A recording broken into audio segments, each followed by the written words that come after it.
texto muito conhecido, mas nós traremos uma meditação nessa noite a respeito daquilo que o Senhor tem falado muito forte no meu coração.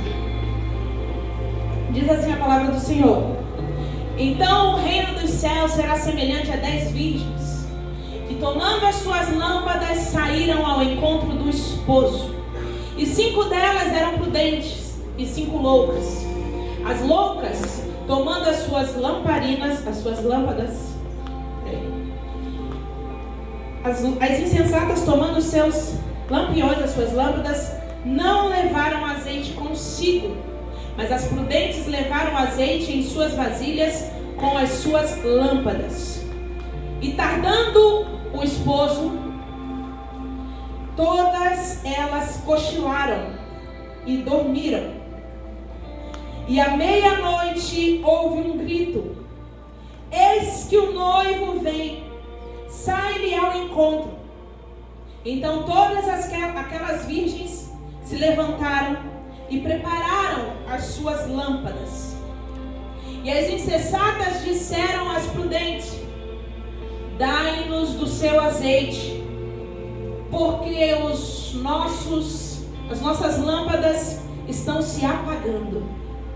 Mas as prudentes responderam: não, para que não falte a nós, mas ide antes aos que vendem e comprai para vós.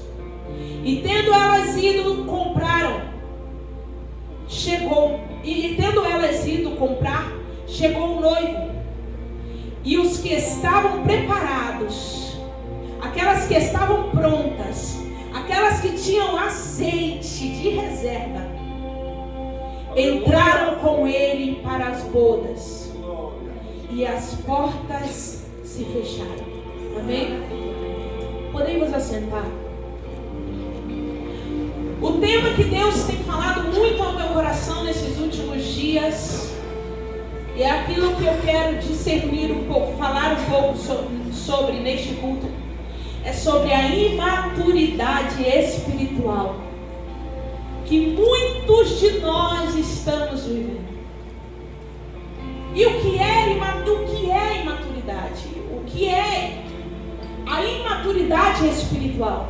Quando a gente fala de um ser, uma pessoa imatura, a gente logo imagina uma criança que não sabe o que faz ou o que fala, ou a forma de agir.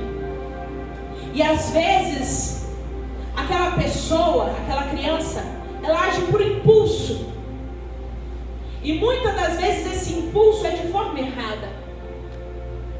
E quando a gente fala de imaturidade espiritual, é uma pessoa que simplesmente não cresceu, não amadureceu, não chegou ao nível de varão perfeito, não saiu do lugar.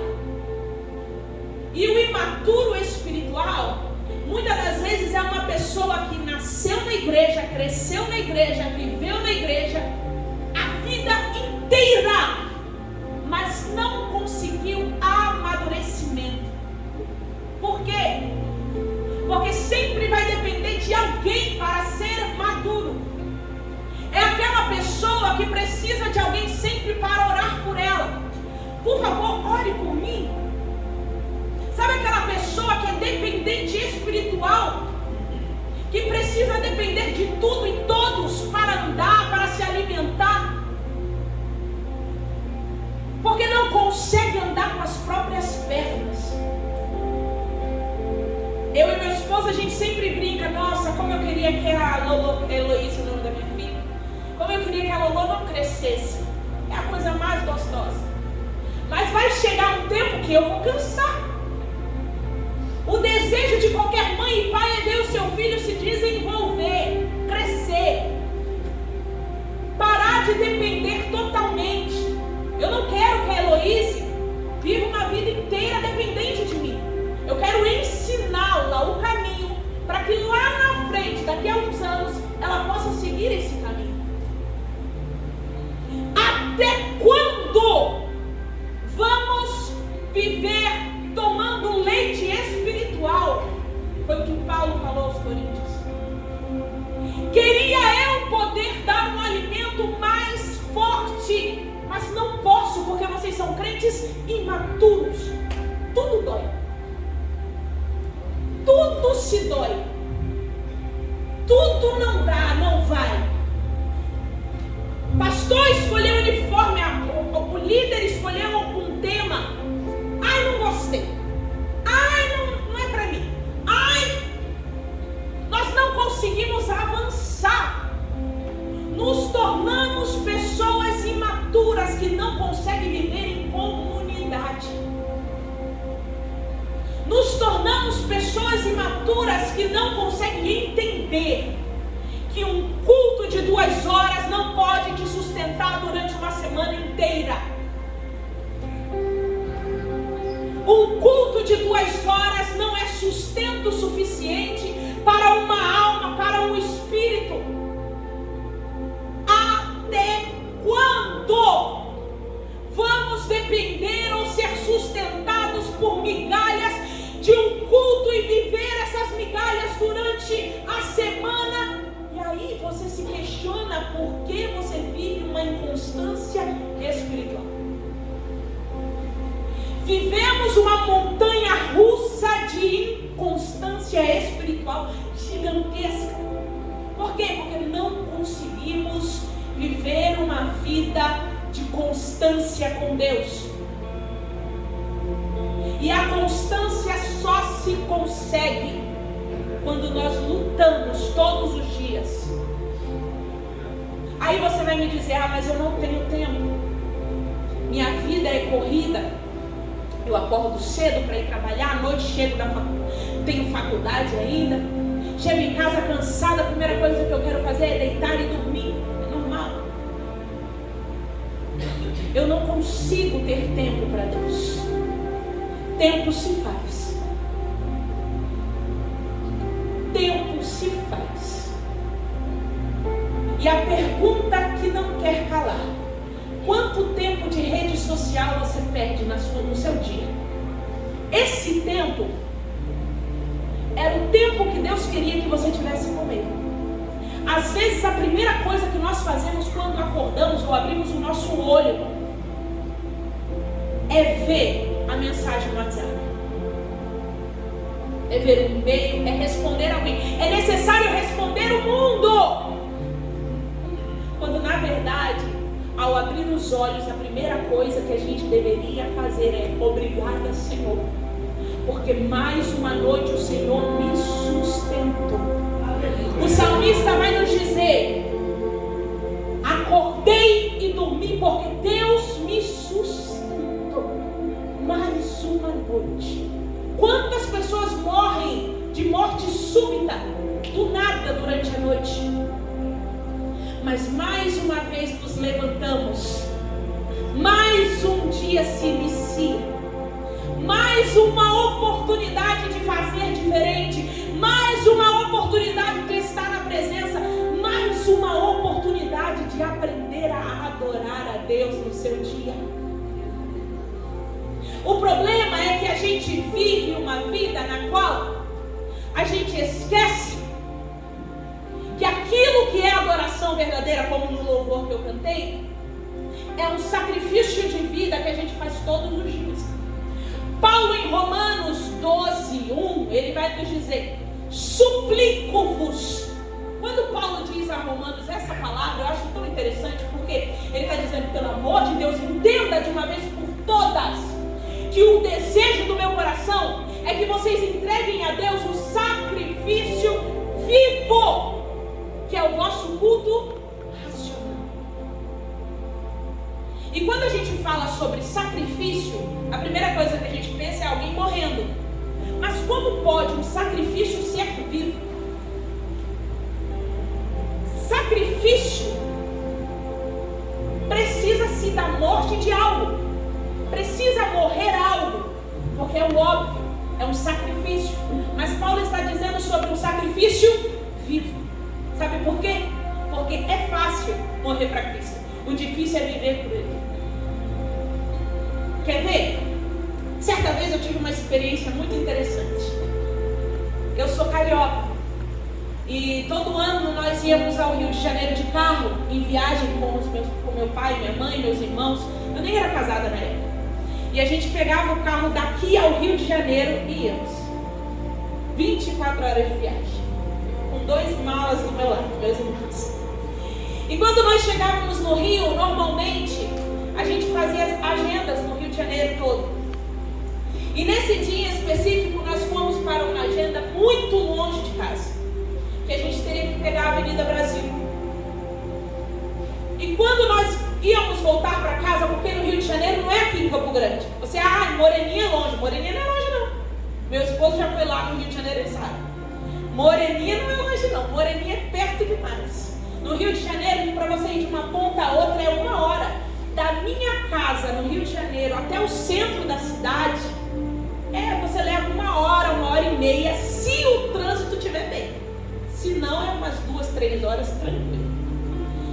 E nesse dia nós íamos a essa agenda e iríamos voltar mais tarde.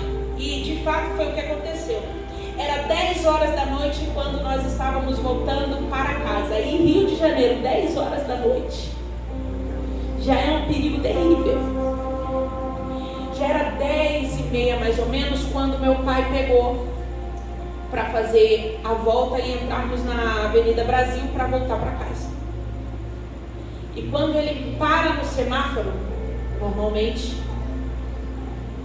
aparece um homem na frente do carro armado e fala: desce, perdeu agora, desce, todo mundo. Só que ele não prestou atenção que tinha mais 3 pessoas atrás, que era eu, meu irmão, eu e meus 2 irmãos. Naquele exato momento, quando aquele homem começou a gritar para a gente descer do carro, passou um filme na minha cabeça. Todo mundo fala que no final da sua vida passou um filme na sua cabeça. Passou um filme de tudo que eu vivi. Tudo. Eu não era nem casada e naquele momento eu comecei a falar: meu Deus, eu nem casei ainda. Eu vou morrer em pleno Rio de Janeiro, nem casada eu sou, nem filho eu tenho, Deus. E aquele homem veio pro lado do meu pai, começou a bater na janela e falou: desce agora, desce agora. E aquele turbilhão na minha cabeça de cenas e mais cenas. De repente meus irmãos estavam assim: passa por cima, pai. Meu pai: eu não posso, porque se ele der um tiro pode acertar em algum de vocês. Então eu vou pedir para ele ficar calmo para você. Gente, isso foi infração de chega. Eu tô contando a história em detalhes, mas isso foi menos de 5 minutos que aconteceu tudo. E meus irmãos: passa por cima, pai. Eu e minha mãe gritando na frente, eu gritando atrás, aquele desespero de nós duas, a alma saindo do corpo. Minha alma já tinha ido embora faz tempo. Aquele homem parou e ficou segurando a porta e falou: desce agora. E aí quando ele viu que eu gritei, ele viu que tinha gente atrás. Meu pai falou: calma. Ele ficou nervoso. Meu pai falou: calma, eu vou pedir para os meus filhos descerem, minha esposa descer, e aí a gente desce e eu te entrego o carro. Eu falei: o que eu vou fazer na Avenida Brasil, quase meia-noite? Como a gente vai voltar para casa? Nossa! De repente 2 homens aparecem do lado da porta da minha mãe. Eu falei: já era. E aí eles seguraram a porta da minha mãe, 2 na porta da minha mãe e esse na porta do meu pai segurando, pedindo pra gente descer. De repente, não era eu não. Eu fui tomada por uma força que eu não sei de onde veio. Minha mãe da mesma forma foi tomada por uma força que não sei de onde veio. Meus irmãos e meu pai super calmos e a gente gritando: o sangue de Jesus tem poder! Eu gritei a todos os pulmões. E a gente gritou e gritou: o sangue de Jesus tem poder! Na hora aqueles homens paralisaram. Eles paralisaram. E aí eles começaram a gritar: deixa aí, é crente! Vai, que é crente! Aleluia! Vai embora, é crente! Mas naquele momento esse filme passou na minha cabeça da minha vida. Se eu tivesse me arrependido de todos os pecados que eu cometi na minha vida inteira, Deus me perdoaria e eu estaria no céu, com certeza. Mas morrer para Cristo sabendo que no final eu estarei com difícil é viver uma vida para a glória dele. Eu sabia que se aquele homem colocasse uma arma na minha cabeça e atirasse, eu estaria na glória. Mas é simplesmente fácil morrer para Cristo e viver para Ele. E quando eu tenho que renunciar à minha carne? E quando eu tenho que renunciar ao meu eu? E quando eu tenho que renunciar o meu caráter ou minha forma de ser? Eu nasci assim, eu não mudo. E o fruto do Espírito? Sem temperança, sem paciência, sem domínio próprio. E quando eu tenho que renunciar quem eu realmente sou, para viver aquilo que Paulo disse, já não sou eu quem vivo, Cristo vive em mim. Assim como Paulo falou em Filipenses, viver é Cristo, morrer é lucro. Por quê? Porque se eu morrer, acabou a minha luta constante contra a minha carne, contra o meu eu, acabou. Eu não vou precisar ficar lutando todos os dias para não pecar mais, acabou. Agora viver para Cristo é o que Ele pede de nós. Nós lemos o texto de Mateus que fala sobre essa parábola das 10 mulheres, 10 jovens que estavam à espera do noivo. E a palavra vai nos dizer sobre 5 prudentes e 5 tolas. As 5 prudentes, porque prudência é aquilo: eu vou fazer antes que possa acontecer algo. Por exemplo, você vê o tempo fechado, a primeira coisa que você vai fazer é: eu vou pegar o guarda-chuva, porque vai que chova. Mas e se não chover? Não, mas eu vou me precaver, porque se chover eu não vou me molhar. Então eu vou sair com o guarda-chuva, mesmo que não chova, pelo menos eu estou levando. Aquelas 5 prudentes, mesmo se não acabasse o azeite, pelo menos elas já tinham guardado. As 5 tolas, é aquela pessoa que tem a convicção de que nada vai acontecer. Não vai acontecer nada não tem problema. Aqui eu acho que tem azeite suficiente para a noite toda. Acho que tem azeite suficiente para queimar ali a noite toda, não tem problema, não vou ficar assim. As prudentes, por mais que tivesse cheia a lamparina, vai que falta, eu vou levar um pouco mais. Sabe o que Jesus está querendo dizer aqui para nós? Sabe o que o Espírito Santo quer falar com você nessa noite? Será que você está sendo prudente o suficiente para ter azeite, para quando o noivo chegar, você não está despreparado? A noite vem e vem para todos. Como a palavra de Deus nos diz, as 10 dormiram, não foi uma, não foram as 5 tolas só que dormiram. E quando a gente fala de dormir na Bíblia, ou de sono, pode ser várias coisas, mas neste caso é um sono espiritual da noite. Por quê? O que quer dizer a noite? Noite quer dizer o momento mais difícil que nós passamos na vida. O salmista vai nos dizer em Salmos 30: o choro pode durar uma noite, mas a alegria vem ao amanhecer. A noite na Bíblia vai nos falar sobre dificuldades da vida que enfrentamos, que pode nos fazer dormir ou nos esfriar, que pode fazer com que o azeite se apague. Porque chegou no final, o que aconteceu com as 10 virgens? Todas estavam sem azeite. Porém, as 5 prudentes tinham para repor.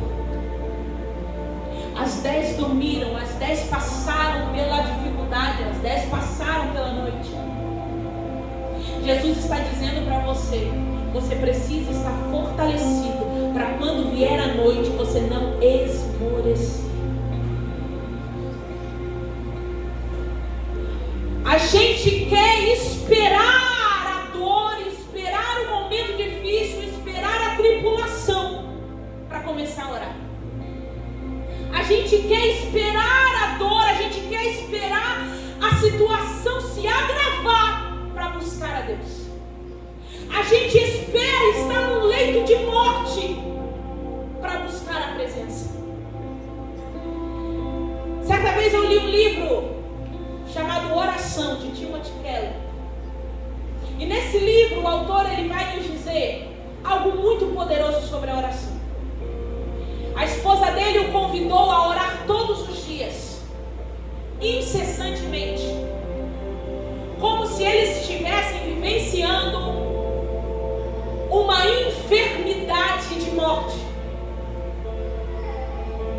E ele fala que ele começou a orar todos os dias, como se ele estivesse em uma doença terminal, como se fosse o antídoto para aquela doença. Todos os dias ele orava, porque tem dias que nós temos mais forças para orar, mas vai ter dias que você vai estar fraco espiritualmente. Mas os dias que você esteve forte te sustentarão nos dias que você estiver mais fraco. O dia que você estiver mais forte no auge espiritual te sustentarão nos dias maus. Porque como Jesus diz, no mundo tereis aflições. Então o Evangelho de Cristo não nos isenta de vivermos dias difíceis. Viver com Cristo não tira o fato de que você vai chorar, de que você vai sofrer, de que vai doer, de que vai te machucar, de que vai ter momentos que você vai se sentir sozinho. Mas aquele azeite que você estava guardando no momento que você estava bem, te sustentará no dia mau. É tempo de acendermos as lamparinas e não deixar a chama se apagar. É tempo de buscarmos a presença incessantemente e buscarmos a Deus, para que nós possamos resistir ao dia mau, porque Jesus está às portas. Mas será que você está pronto para subir? Se Jesus voltar hoje, como está a sua vida diante de Deus? Será que estamos perdendo tempo com coisas que ficarão? Será que estamos perdendo tempo com coisas vãs deste mundo? E colocando essas coisas como prioridade das nossas vidas? E esquecendo que o fim de todas as coisas é a eternidade. Mas como você está se preparando para essa eternidade? Como você quer ser sustentado por esta palavra que eu estou dizendo aqui nessa noite, durante um mês inteiro? Como você consegue suportar ficar um dia sem sentir essa presença? Quando nós entendermos que o que Deus quer de nós e o que Ele tem para nós é muito maior do que pode entrar no nosso entendimento, do que pode a nossa mente imaginar. Se você compreendesse o quão glorioso é acordar pela manhã e falar com o Pai, ter aquele momento com Deus, se alimentar espiritualmente, para que aquele dia seja abençoado. Quer uma dica? Às vezes você está ali, o seu dia está tão bagunçado, parece que nada dá certo. Mas sabe por que isso acontece? Porque a primazia do seu dia não foi entregue a Deus. A boa parte do seu dia não foi entregue a Deus. A gente entrega a pior parte de nós, que é o cansaço. E aí dobramos o joelho daquela forma assim, para bater o ponto de que oramos naquele dia. Deus quer a melhor parte do seu dia. Há quanto tempo faz que você não jejua mais? Lembra quando foi o último jejum que você fez? Lembra quando foi a última oração fervorosa que você teve no secreto? Lembra quando foi o momento em que você falou: Senhor, eu faço do meu lar um altar de adoração. E neste momento tudo o que eu fizer será para a glorificação do seu nome. Quando entendemos aquilo que Paulo diz, tudo o que fizerem, seja em ação, seja em palavras, façais para a glória de Deus. A gente entende que as menores coisas do nosso dia glorificam o nome do Senhor. Você quer manter essa lâmpada acesa? Começa a fazer da sua casa um altar de adoração. Comece a fazer do seu dia um altar de adoração. Comece a encher aquela vasilha de azeite para os dias maus, porque virão os dias maus. E eles chegarão, mas você precisará ser sustentado. E você só conseguirá ser sustentado porque nos dias bons, nos dias de paz, você guardou azeite. Você se precaveu.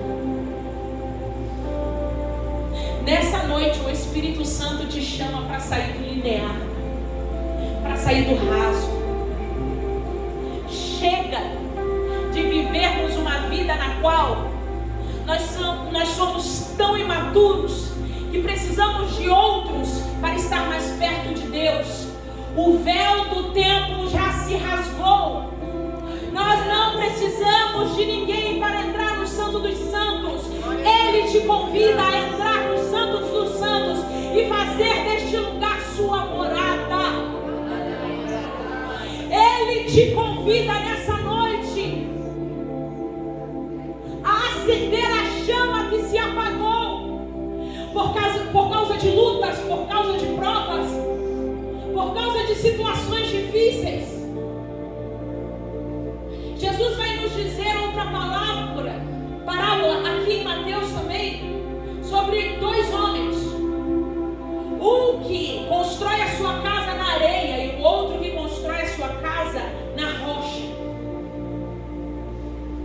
O que constrói a sua casa na areia, vem o vento, vem a tempestade, vem a situação difícil, e essa casa cai.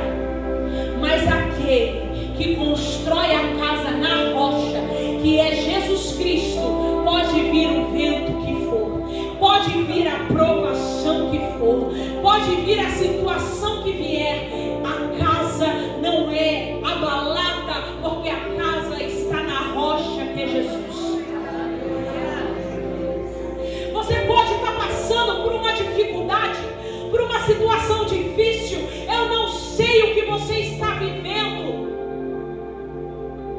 mas quando você tem azeite, você acende a chama novamente, que está se esvaindo. Você não espera ela se apagar. Você não espera se apagar. Oh, Espírito Santo de Deus,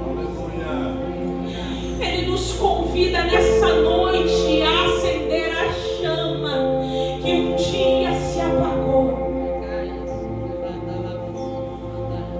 que se esfriou espiritualmente devido às situações e circunstâncias da vida, o Espírito Santo te convida a sair deste nível espiritual de imaturidade e se tornar varão perfeito, que entende quem é no Senhor e que deseja constantemente viver uma vida em santidade. Basta.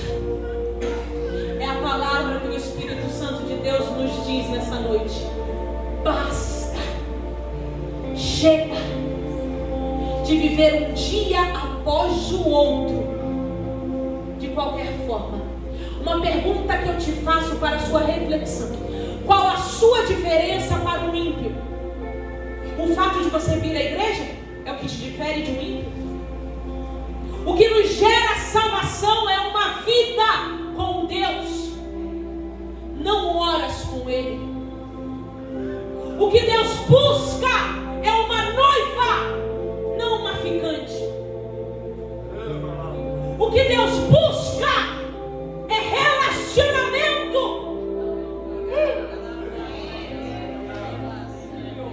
O que Deus busca é pessoas que desejam ter intimidade, relacionamento.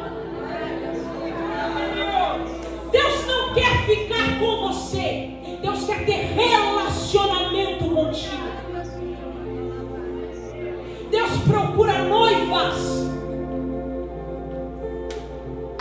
Deus procura uma igreja que entende que relacionamento se baseia em renúncia. Eu preciso renunciar o que, Sueli? Renunciar seu tempo, renunciar seu dia, renunciar sua carne, renunciar pensamentos, renunciar amizades, renunciar rodinhas que Deus já falou para você sair faz tempo. Renunciar para viver uma vida com relacionamento íntimo. Deus já te disse para você abrir mão desse namoro. Deus já te disse para você abrir mão dessa amizade. Mas por conveniência a gente não abre. Para viver uma vida de intimidade é necessário renúncia. Como está a sua alma? Como está o seu espírito? Como está a sua vida com Deus? Oh, Espírito Santo. Não devemos dar desculpas para ter relacionamento com Deus. A gente fica dando desculpas para ter tempo com Ele. A gente fica dando desculpas e desculpas. Chega! Basta! Basta de dar desculpas. Por muito tempo eu dei desculpas. Senhor, o dia é tão corrido. Senhor, é tão difícil. Senhor, eu não consigo ler a palavra. E o Espírito Santo me deu a minha filha para me ensinar. E o maior ensinamento da vida foi ser mãe. E eu digo isso com uma alegria no meu coração tão grande. Porque quem é mãe ou já foi sabe que muitas das vezes o seu filho acorda todos os dias na madrugada. Aquela daí é mãe de pequenininha, sabe, né? E a gente fica a madrugada toda acordando picado. Teve uma vez que a Heloísa acordou 3 horas da manhã e eu... Ai, Jesus, eu tô tão cansada como eu queria dormir. Eu só queria dormir um pouquinho mais. Só um pouquinho. E aí ela dormiu. Eu falei, obrigada, Jesus. 5h30 ela estava acordada de novo. Aí eu falei, quer saber de uma coisa? Vamos começar o dia, né, filha? Peguei e fiz o meu devocional com ela. li a Bíblia com ela. Depois terminei de ler a palavra e fiz a minha casa um altar de adoração. E quando eu estou dando banho na minha filha, eu coloco um louvor e ali eu começo a adorar ao Senhor.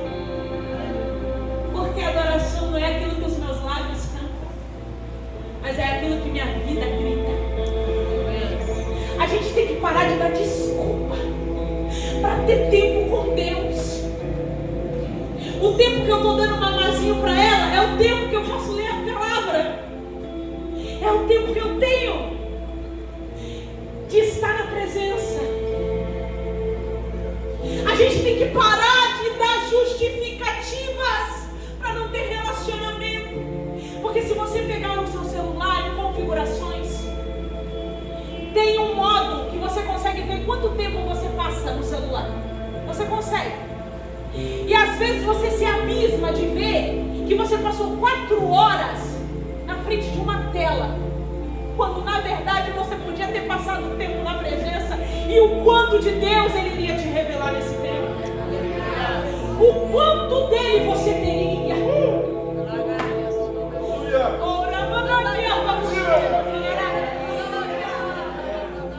Basta. Igreja, basta. Chega de dar desculpa. Ah, mas eu tenho que sair 8 horas. Acorda às 6 horas da manhã e tenha relacionamento com Deus. Ah, mas por que não? Quando a gente quer, a gente arruma tempo. Quando a gente quer ter intimidade, a gente arruma tempo. Quando a gente quer ter relacionamento, a gente arruma tempo. Igreja do Senhor, Deus te chama hoje para viver a maturidade espiritual. Se coloque de pé. Basta, basta, basta. Basta, basta. Chega. Chega de vivermos uma vida frívola. Chega de vivermos uma vida da qual nós não conseguimos ter relacionamento. O Espírito Santo de Deus te convida a sair desse linear. Chega, chega. Basta, basta. Ele não quer você somente em um culto. Ele quer que a sua vida seja um culto de adoração. Basta. Quando vier os dias maus, você falará como Paulo disse: eu tudo posso naquele que me fortalece. Sabe por que Paulo disse isso? Porque ele sabia que se ele estivesse passando por dor ou provação, ele tudo podia naquele que fortaleceria ele. Se ele estivesse bem ou mal, ele tudo poderia naquele que fortaleceria ele. Nessa noite, eu quero te fazer um convite especial. E o convite não é meu, é um convite do Espírito Santo de Deus para a noiva do Cordeiro. O Espírito Santo de Deus te convida nessa noite a sair da superfície, a dar um basta, a encher novamente esse frasco de azeite que se acabou, que se esvaiu, para que essa lâmpada jamais se apague.